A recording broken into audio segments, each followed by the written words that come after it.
everybody, I got something a little bit different for you today, and this is the third of these Winnebago hikes that I've seen, and it's easily my favorite so far, because basically it's like they cherry picked and took the very best parts of all the other ones and mashed them all into this thing right here. And I really got to thinking about these hikes because like they feel foreign but familiar to me, and I think I cracked the code and I realized what this is.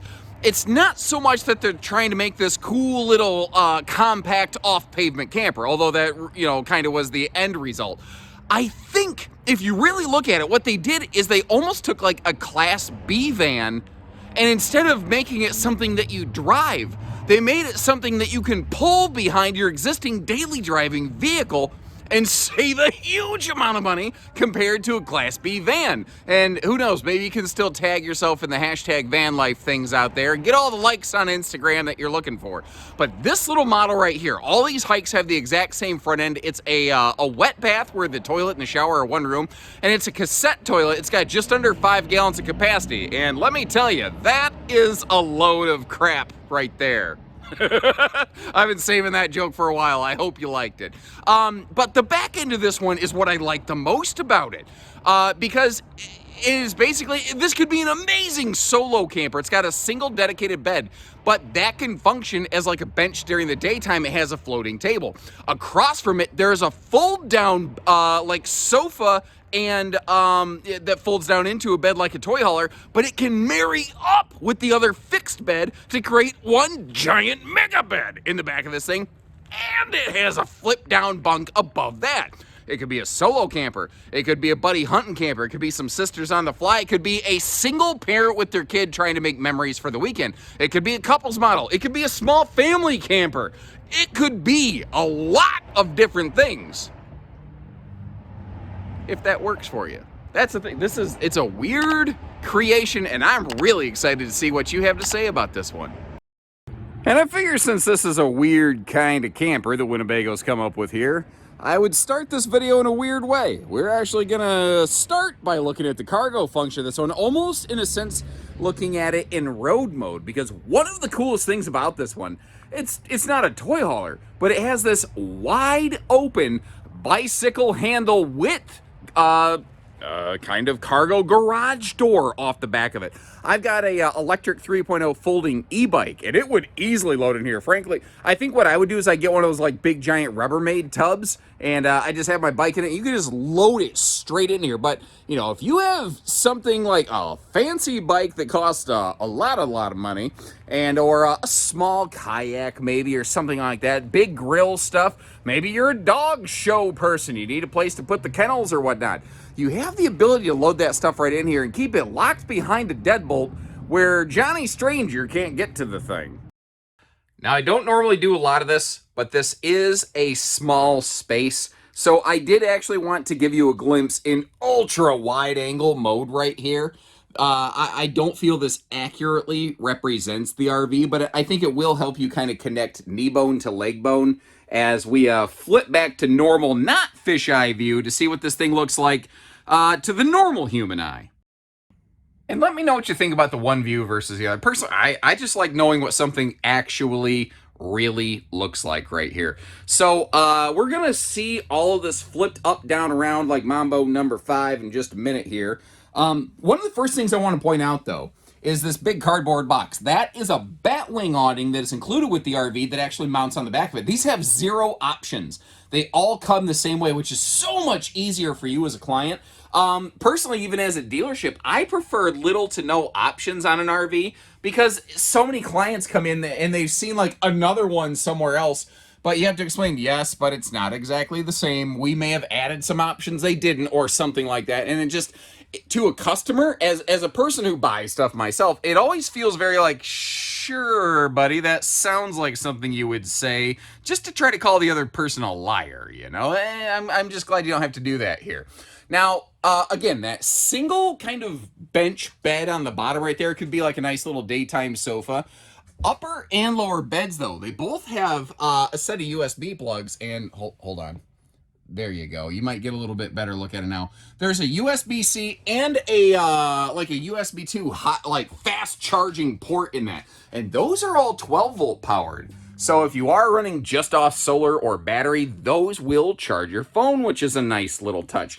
Carpetless, ventless floor. This little thing actually does not have centralized heating. It does not need it, in my opinion. You saw the cargo tie downs over there, and almost like a toy hauler, you've got one of those flip down benches over here. But what's nice is it's not just purely barren in the back. They did include a nice little kick of storage right about here.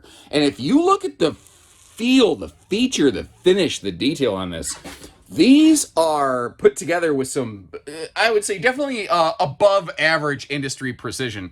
Now, you see how you can have like two benches? You've got that fold-away floating table. You could use it inside or out. You've got the flip-down bunk above the fixed bed. But again, that can fold down into one giant mega bed. So if you want two adults to not have to sleep nose to toes in this thing, you can do that. Because the bed is wider than it is long, basically. So kind of keep that in mind. Or maybe you just want to leave this up. Or, I mean, all you'd really have to do if you didn't even want it here was just unbolt it right there. If you do remove this, here is a pro tip for you. Save the stuff. Don't throw it away. Because then it's the RV is definitely worth less to you when you're done with it. Because you go to, trade it in or sell it to the next owner. And you tell them, well, yeah, I didn't keep that stuff. I threw it away. They're going to assume that you broke it and you were hard on this RV, and you're going to get less for it. So even if it's sitting there totally unused, not even reinstalled, people relax a lot more. Now, sometimes people get spooked by these doors. Somebody might, crack the door open and get a hold of you. I do want you to know, although I didn't do a good job closing it, you do have a deadbolt right here. Oh, no, I did. You can see how the deadbolt flipped in there. You can make sure, you know why I thought it wasn't closed? Because these do have a true 2-inch sidewall. So these doors are pretty standard in the RV industry. You notice how the door looks like it doesn't fit? The door is flush with the outside. The wall is thicker than the door. Look at the door jambs, and that is a little shopping pro tip to tell you basically how thick is a wall really. And speaking of thick, here's a look at my head. Actually, more specifically, the interior height on these. They have a 6'5" interior, which is just an inch smaller than industry standard 6.5 foot interior height. But what I wanted to demonstrate is a little over 6 feet tall with shoes and everything. I could walk under that air conditioner, the lowest point in the ceiling, without banging my head on stuff. And if you watch my videos regularly, you know that I do my own stunts and I'm willing to test stuff like that out. And I have straight headbanged into a couple air conditioners in my time, which might explain some things about me. Also, while we're looking up top here, I want to direct your attention over to the right-hand side. This is not the kind of camper that is really, I think, built with the intention of you're going to go out and watch TV in the camper. But they do at least still include some TV hookups there if you are so inclined. Now, the entry door does have a privacy shade on it. I'm actually surprised to see that close from the top down instead of the bottom up, because that's how suppliers actually tend to ship those things. So maybe this one was just already in stock and hadn't enjoyed the more recent update. Not sure. Over here, this is an interesting little pocket. So it's got household outlets in it. It's got USB outlets in it. Maybe I'm overthinking it because it is routed out very, very nicely. It almost looks like it was CNC routed, although I don't know if it was. I don't believe it was. But the raw wood, it looks a little unfinished right there, but I might be reading into it. What do you think? I think I would pop that panel out of there and make it, I don't know, just anything to make the RV open up a little bit inside and look a little bigger would be nice. Down below that, you've got yourself a little mini shoe garage, kind of flip-flop sized. Also, the auto-detect converter that a lot of RVs have.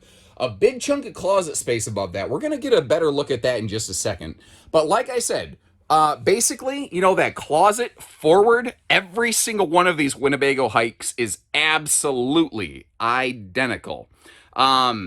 If you're not familiar with that, though, I don't want to just kind of gloss over the stuff. I do like that they're still including like a command center here by the door with a nice little, entrance light. Now, you've got tank heaters available right here, gas and electric water heater. They haven't gone to tankless on demand. Some people like those. Some people do not. It's not a big space. It doesn't have big vent fans. And you're not really probably doing a ton of cooking in this RV, but if you want some fresh airflow, you might consider upgrading that fan a little bit. Now, looking a little bit deeper here into the kitchen stuff, next to the sink, which has a crazy thick cover on that sucker, by the way, there is a wireless charge pad for phones, which is very, very cool. The refrigerator is 12 volt on these. It doesn't have an oven, but it has a convection microwave. So, you know, you can still do some cooking. But that's where I kind of said it reminds me a little bit of like a B van, because the cooking facilities in the B van are a little bit different from what you expect in a common towable RV. And it took me a little bit to kind of connect those dots. So it might be something used off grid a little bit, but it has primarily electric cooking, including that induction cooktop that's portable that you saw with the RV. If you want to do some gas cooking, though, it does have an outside gas grill quick connect, where if you want to bring along a little Blackstone or griddle or grill or something like that, you do have a place you know, that you can hook up into the RV's existing systems right here. So I get that by default it looks a little bit weird, but I think that, you know, this is something that could bleed a little bit of park use, mooch stocking use, and or a little bit of untethered use, especially if you do opt to go with the Winnebago Flex Edition. Now, you saw those black shelves. I put one of those shelves in that big closet to give you a sense of space.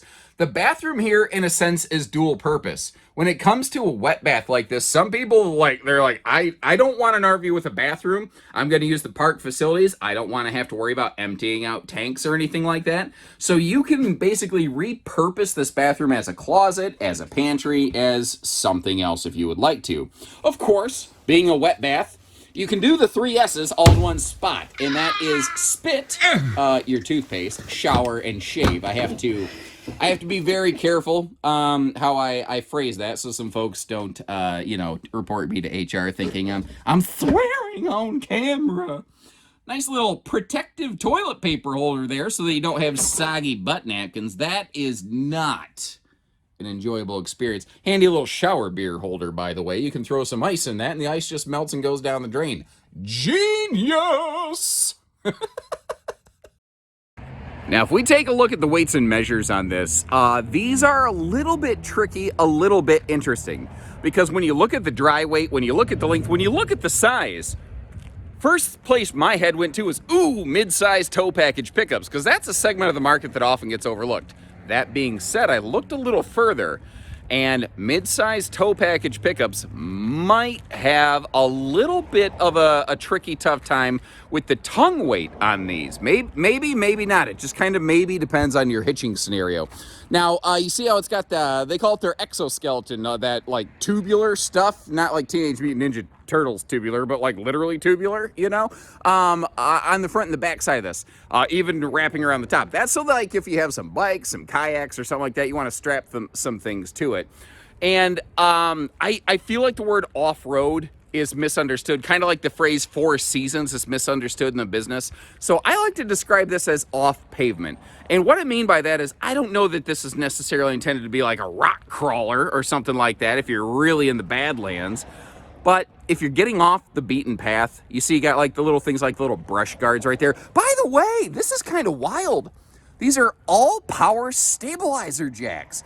But what's really cool, Winnebago, couldn't decide if I want to say Winnebago or Mini or what I want to say, and what came out of my mouth was my typical normal nonsense. But what I'm getting at is each jack can be operated independently, which I think allows for some little bit better stability. I was surprised to see a single 20-pound propane tank, but little details like that, telling you the good with the bad, that's the kind of stuff that I like to do here. Now, as you saw in our floor plan in a flash, if we look up top on this thing, this has a single 200-watt solar panel. In its base form, that's standard with a 30-amp controller. That's all cool. This RV is not prepped for like an inverter. However, they do make the Flex version of this, the FLX edition, that will come with more solar and inverter and some other fun things like that. Now, this to me is very, very cool. This is a side saddle storage box above the wheel well, because the body of this is not actually as wide as the axles. That means this will also be very stable in towing. But that intentionally folds down to create like a little grilling station complete with your handy little, you know, tongs and or spice rubs storage kind of rack system here. We've got ourselves some Goodyear Wrangler tires. Down here, this is also a suspension system that was made in conjunction, Norco and I think Kurt, I'm kind of blanking on that, I'm sorry. But two companies got together and came up with this. You might notice it is an independent system. It does have that little extra shock right there, so if you're going over some more bumpy terrain, it can keep the camper from getting its teeth jarred apart. But it's also a single miniature stub torsion axle. It's almost like a dual suspension system. And what that's going to do for you is give you some smooth highway action while still smoothing out the bumps on some of those more off-pavement scenarios. Now jumping over to the other side here, you can see how the underbelly is all enclosed. You still have tank heaters on these. You see the gas grill quick connect, the spare tire mounted down below here. That way, you know, it's not occupying any other cargo space. Although, depending on what kind of camping you're doing, you may actually want to take that off of the underbelly of this. That being said, you saw the kind of like the structure work for the suspension hanging down. That spare tire doesn't hang down past that stuff, so it's not really screwing with your total ground clearance. A lot of people get that wrong. They like to see, oh man, these, you know, I want the big tires to lift the RV up, without realizing that your axles are still the lowest common denominator, and a big tire might lift the axle line a little bit, but not a lot, you know. This is a crazy part about this. They are using true 2-inch sidewalls. That's one of the reasons, like, you look at this and go, why is that little box so heavy? Even though they're using Asdel in the walls, inside and out, it's still a thicker 2-inch sidewall, a heavier chassis, a heavier frame. They wanted to go bulk and build on this thing, but they still have a couple nice little touches. Like, I like this right here. You've still got the slam latches, if I can get my hands on it. You still have a protected hinge. You still have the magnetic holdback. Under that fixed bed, you do have some outside storage. This RV obviously limited in storage all the way around. This is the biggest chunk of our outside storage. Although, remember, for traveling, you do have that deadbolting cargo door off the back here. I want to stress deadbolting, so if you're, you know, doing an overnight sleep somewhere, the gas station murder hobos are going to have a harder time getting to you. You'll at least have a chance to grab your zombie whacker and defend yourself. I presume we all have those in our camper. Now, on the other side of the RV, we saw that little flip-down grill thing. I wanted to show you that this also has a magnet holdback, and this one is just pure storage. Let me see if I can get you a look kind of down in there. There you go, to give you some perspective. I hope that didn't make you motion sick. I'm so sorry. But I look at that and I think, ooh, that might be really cool for like wheel chocks and stuff like that. Now, this does have an onboard gray tank, onboard fresh tank. It does not have a traditional black tank, as I mentioned in the beginning of this video when I made my load of crap joke. It does have a Casette style toilet here. Also right next to that, you do see that ladder that can get you right up there to the roof. With the weather being what it is, I'm not gonna clamber up there myself. I do that enough when it's questionably safe. In the wintertime when it's slippery, well, I don't feel like going slip, slap, splat on the, you know, the asphalt here. Now, I always like to try to leave you some links in the description to cross-compare against something else like this. The thing is, I don't know that there's really anything else exactly like this. The closest thing to me is a 15 TB Rockwood Geo Pro or Flagstaff E-Pro, same thing. But what I'll do is I'll leave you a link to that, as well as the other hikes that I've been able to record, in case you want to kind of see, is there a different back-end arrangement that maybe works for you? Like, I love the cargo flex function of the back of this thing. This is my personal winner, but that doesn't mean it's the right one for you. Take a look at the other ones and let me know which one you like the best and what you think about this overall. Hello, Mr. Loud Exhaust. Hope you have a good day. Merry Christmas. So take care, stay safe, have fun, and happy camping, everyone.